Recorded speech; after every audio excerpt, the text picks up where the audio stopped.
Bienvenue dans un nouvel épisode de Dialogos Digital.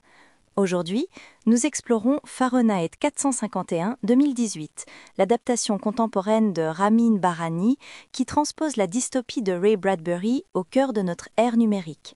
Nous aborderons des thèmes comme la censure à l'ère des algorithmes, la mémoire comme dernier bastion de résistance, le divertissement comme anesthésie sociale et la manière dont le corps lui-même pourrait devenir la dernière archive de l'humanité. Un film qui ne brûle pas les livres avec des torches, mais avec des mises à jour silencieuses, et qui nous demande « Si personne ne se souvient de ce qui a été perdu, a-t-il vraiment existé ?» La première chose qui trappe dans cette version, c'est son ton. Pas d'uniforme rouge, ni de place théâtrale. Le feu n'est plus un spectacle, c'est une infrastructure. Les pompiers ne sont pas des figures mythiques, ce sont des techniciens de l'oubli. Et au milieu de ce monde, Guy Montag n'est pas un rebelle dès le départ. C'est un officier loyal qui croit sincèrement protéger la société du chaos. Exactement. Et sa transformation ne commence pas par un discours, mais par un doute.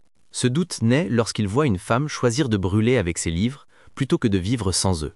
Ce geste n'a aucun sens dans un monde qui valorise la sécurité avant tout, mais il a un sens profondément humain. Et c'est là le cœur du film. La censure n'a plus besoin de prison ni de loi explicite. Il suffit que personne ne veuille lire. Dans cette version, les livres ne sont pas seulement brûlés par ordre de l'État, ils deviennent inutiles parce que les gens préfèrent le flux constant de stimuli numériques.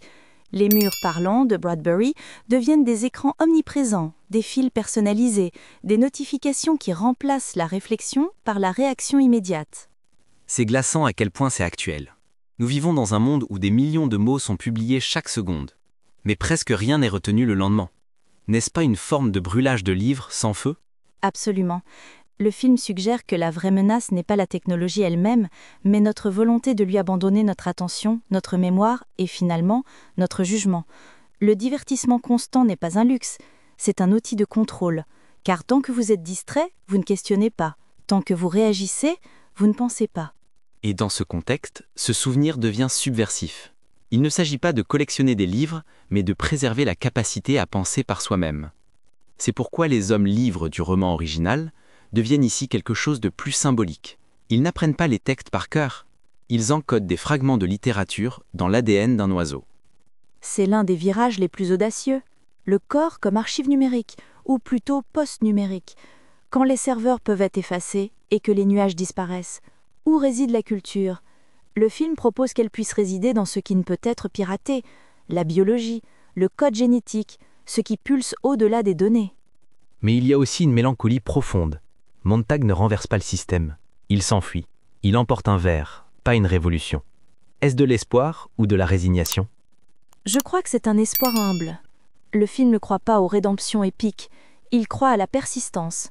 Tant qu'une personne se souvient d'un vers de « Le Comte de Deux-Cités », l'humanité n'est pas perdue. Parce que la mémoire n'est pas seulement de l'information, c'est une identité. Et que dire de Mildred ou Millie ? Ce n'est pas une méchante, c'est un miroir. Elle passe ses journées à interagir avec des amis virtuels, à célébrer des réussites vides, à consommer sans fin.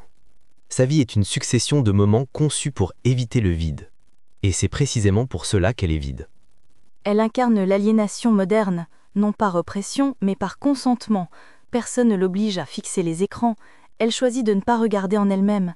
Et là, le film nous interpelle directement. Combien de fois préférons-nous le défilement infini d'un fil à l'inconfort d'être seul avec nos pensées ?